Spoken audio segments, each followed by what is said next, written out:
Assalamualaikum warahmatullahi wabarakatuh. A'udzubillahi minasyaitonirrajim. Bismillahirrahmanirrahim.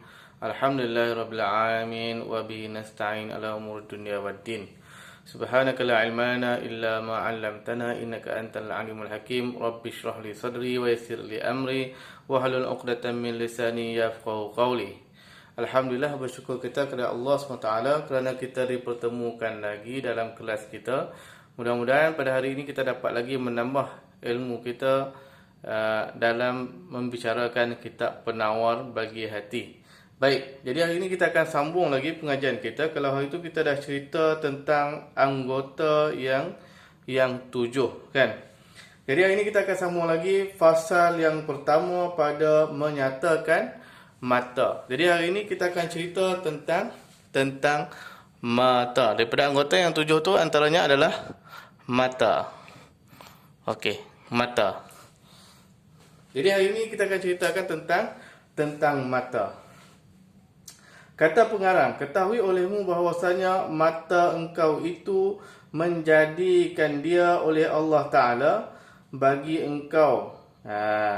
Jadi kita kena tahu, pertama pengarang kata kita kena tahu bahawasanya mata kita ni Tuhan yang jadikan. Allah yang menciptakan mata kita. Okey, mata kita ni dikurniakan oleh Allah.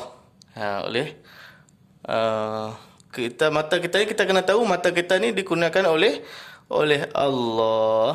Allah yang menciptakan kita punya mata. Mata kita ni Tuhan yang cipta. Itu benda pertama yang kita kena tahu. Sebab apa Tuhan menjadikan mata? Jadi bila satu benda ni Tuhan cipta, mesti ada dia punya sebab. Jadi mata ni Tuhan cipta, apa dia punya sebab dia, kan? Sebab Tuhan cipta mata.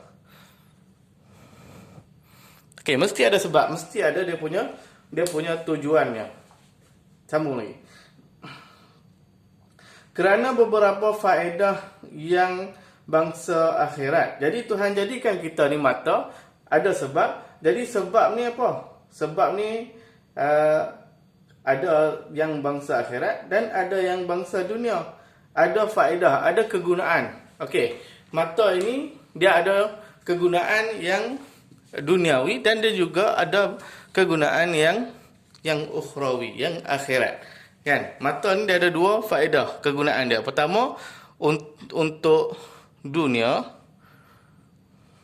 Yang kedua, untuk akhirat. Okey, ini dua kegunaan mata. Mata kita kegunaan dia Tuhan buat ni pertama untuk dunia dan yang kedua untuk akhirat. Dunia dan juga akhirat. Ni dalam kitab ni nanti dia akan cerita macam mana cara kita nak guna mata kita, macam mana kita nak tahu bahawa mata kita telah kena penyakit, kan? Maka setengah daripada segala faedahnya, setengah daripada faedah mata, ini kegunaan mata tu, yang bangsa akhirat. Yang bangsa akhirat, apa kegunaan dia yang bangsa akhirat? Pertama, memandang kepada langit. Kegunaan mata ini yang bangsa akhirat, iaitu memandang kepada langit. Mata nak tengok apa? Tengok langit. Tengok langit. Salah hijau. Kan? Salah hijau. Langit ejaan langit. Okey, langit. Pertama untuk kita tengok pada langit dan matahari. Tengok juga matahari. Tengok matahari. Ustaz tak tulis semua lah. Matahari dan bulan dan bintang dan lain-lainnya. Jadi kegunaan mata ni yang bangsa akhirat iaitu dengan kita melihat langit, matahari, bulan dan bulan dan bintang-bintang dan lainnya, lain daripada semua yang disebut tadi lah. Maksudnya melihat alam lah. Melihat alam ni. Tengok apa lagi? Rumput, kan? Sebab apa dia kata tengok ni, tengok yang bangsa akhirat? Supaya berdalil engkau dengan alam yang kita tengok tadi atas adanya Allah. Jadi dengan kita melihat langit, kita tahu bahawasanya ada Allah, menjadi bukti bahawasanya ada Allah, kan? Jadi tu kata jadi bangsa akhirat tu tadi. Mata tu menjadi bangsa akhirat. Dan atas keesaan Allah. Dengan kita melihat tadi, kita melihat ni tadi bawah ni tadi, kan? Dengan melihat ni, dua ni bukan dua, Ustaz sebut lebih tadi tapi Ustaz tulis dua saja. Dengan melihat ni kita pun boleh tahu bahawasanya adanya Tuhan. Pertama, ada Tuhan. Ada Tuhan. Yang kedua, esanya Tuhan. Esanya Tuhan. Okey, baik. Jadi dengan kita melihat alam tadi, langit, matahari, bulan, bintang dan semua lagi benda-benda yang lain, termasuk juga apa saja yang dijadikan oleh Allah Ta'ala. Jadi kita mengetahui, dengan kita melihat alam tu, kita boleh tahu bahawasanya ada yang Tuhan. Dan kita dapat tahu bahawasanya Tuhan itu Maha Esa, kan? Tuhan itu Maha Esa. Apa maksud Esa? Maksudnya Tuhan itu tunggal. Dan atas kekuasaannya. Jadi tiga benda kita boleh tahu dengan kita memerhatikan alam tadi. Pertama, kita tahu ada Tuhan. Yang kedua, kita tahu Tuhan itu Maha Esa. Dan kita tahu juga, nak tulis kat mana pula ni, kan? Okey, tak apa, kita tulis kat tepi ni. Kita tahu juga Tuhan itu Maha Kuasa.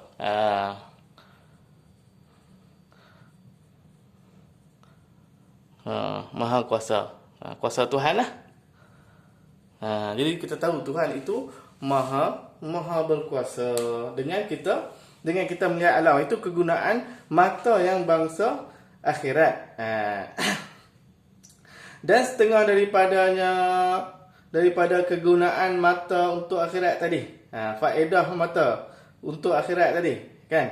Melihat akan Quran. Ni tengok Quran. Tengok Quran pun bangsa akhirat juga. Dapat pahala lah tengok Quran. Dapat pahala. Walaupun tak baca, tapi kita dapat pahala dengan kita melihat Al-Quran. Rajin tak kita dah buat tengok Al-Quran? Kan tengok kulit je. Tengok isinya sekali. Jangan tengok kulit je lah. Tengok isi dia sekali. Yang ni buat nota, Ustaz tak tulis Buat nota. Dengan kita melihat Al-Quran dan melihat akan jalan kepada masjid. Melihat jalan kepada masjid pun dikira kegunaan mata untuk akhirat. Dapat pahala tu Dapat pahala.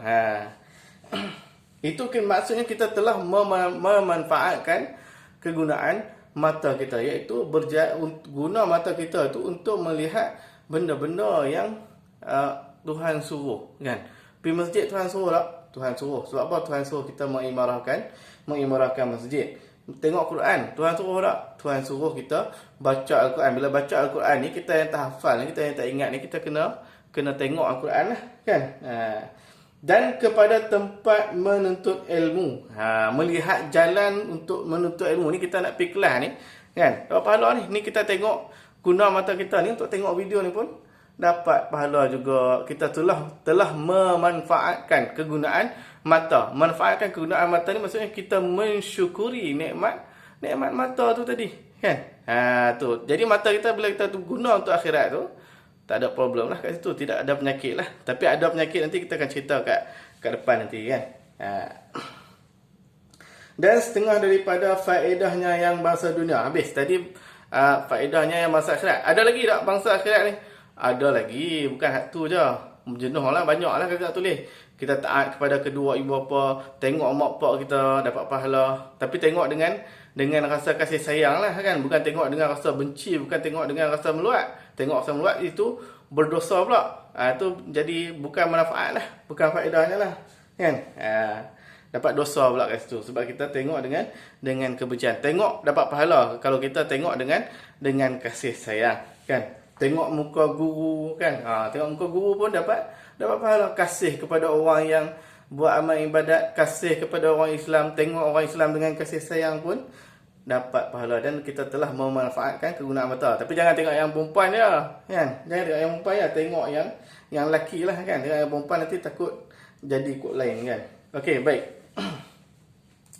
Jadi faedahnya yang bangsa dunia, iaitu dengan melihat perusahaan engkau. Melihat perusahaan. Ini bahasa lagi tak ni lah, kan? Jadi yang bangsa dunia ni bukan perusahaan. Perusahaan ni kalau kita berniaga, kita buat kilang, iyalah kan. Maksud perusahaan di sini dengan melihat kerja yang kita buat. Ni kita buat surat, kalau kita draft apa-apa, kita buat. Itu pun dikira kita telah memanfaatkan faedah lah. Faedahnya yang bangsa dunia lah. Kita guna duit, kita guna duit pula. Kita guna mata kita untuk bekerja. Bekerja ni untuk mencari nafkah kan, mencari duit lah, mencari duit kan. Jadi itu kegunaan dia, atau kegunaan mata tadi lah. Dan melepaskan engkau daripada segala yang menyakiti. Mata ni juga yang bangsa, kegunaan yang bangsa dunia, faedah yang bangsa dunia tadi kan, faedah yang bangsa dunia tadi, iaitu dengan kita guna untuk kita elak daripada benda yang menyakiti kan. Kita naik motor, kalau kita tengok lopak, kita akan elak kan. Kalau kita nampak duri, kita tak pergi dekat duri itu. Kalau kata ada bahaya datang pada kita guna mata untuk mengelak bahaya itu kan. Daripada segala yang menyakiti. Seperti apa benda yang menyakiti itu tadi? Seperti jatuh. Elak daripada jatuh. Nak turun tangga kena tengok elok-elok anak tangga, kalau tidak kita jatuh. Ataupun tersepak tunggu, mana ada tunggu sini kan, tersepak batu ke apa ke yang boleh mencederakan, yang boleh memudaratkan. Dan berlaga, mengelakkan kita daripada berlaga. Berlaga ni macam accident ke apa semua tu, itu pun adalah kegunaan juga mata kita kan. Bukan untuk kita tengok handphone masa memandu, masa bawa motor semua, jangan duk tengok handphone lah. Jangan duk tengok handphone, itu tak manfaat lah. Bukan faedah dia, bukan untuk macam tu lah. Handphone tu bukan untuk kita tengok waktu kita memandu, bukan untuk kita tengok waktu kita bawa motor untuk balas WhatsApp dan sebagainya, bukan. Guna masa duduk saja kan. Bila tengah memandu jangan kita tengok. Saya nak tengok GPS pakai hand free tu kan, pakai hand free. Dan bermula mensyukurkan mata itu.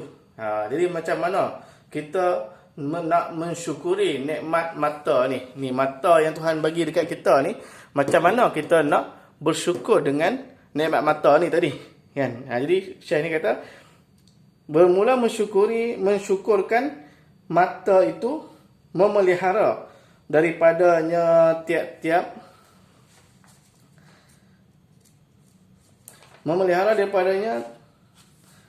melihat yang haram. Jadi macam mana kita nak jaga mata?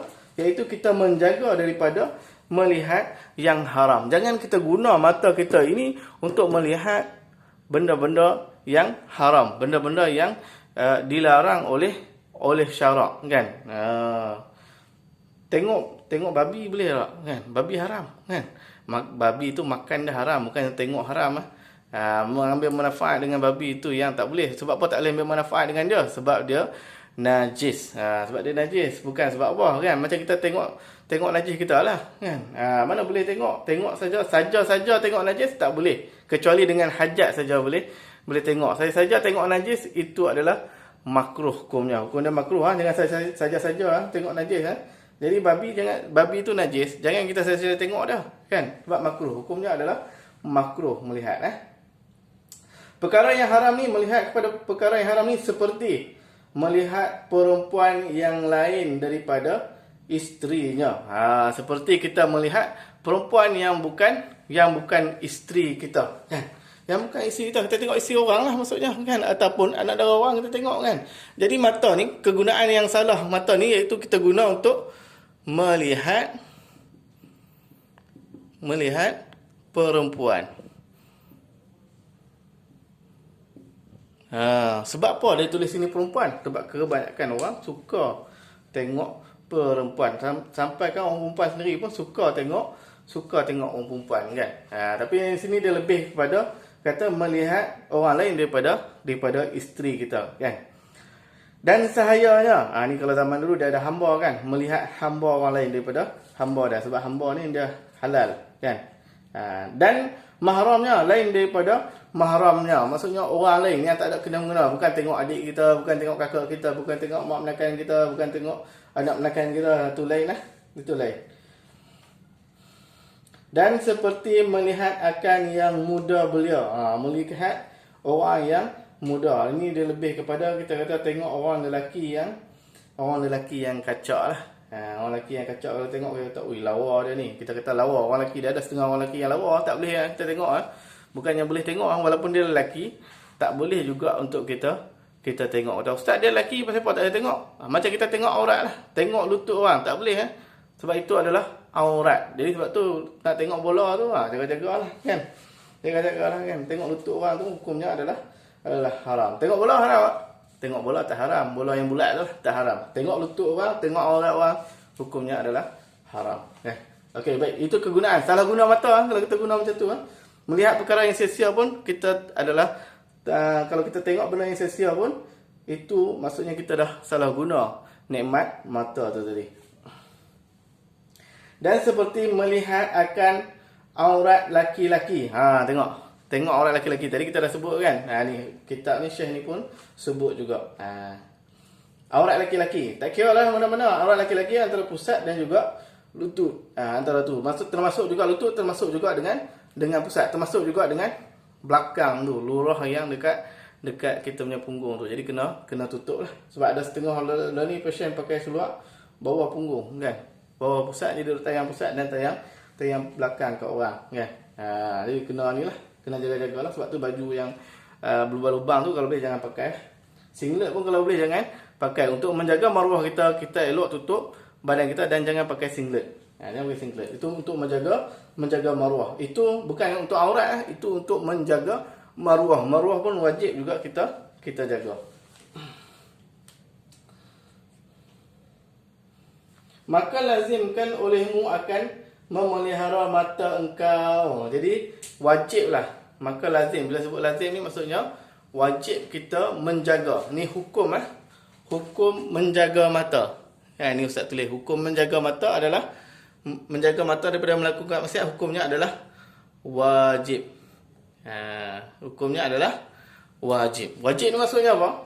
Maksudnya kalau kita tidak menjaga mata, masuk neraka lah. Masuk neraka lah. Berdosa. Bila berdosa masuk neraka akan diseksa dengan kejahatan mata ni tadi. Jangan kita diseksa dengan sebab mata ni. Sebab tu kita nak jaga mata ni. Sebab apa? Tak mau kita diseksa sebab mata tu nanti di akhirat nanti. Kan? Okey, kerana apa? Kerana ada firman Allah Ta'ala. Jadi Ustaz ingat sampai cakap tu kelas kita hari ni. Jadi kita akan sambung pada masa akan datang insya-Allah. Mudah-mudahan Allah Ta'ala membantu kita dalam kita nak menjaga mata kita. Wallahu alam. Assalamualaikum.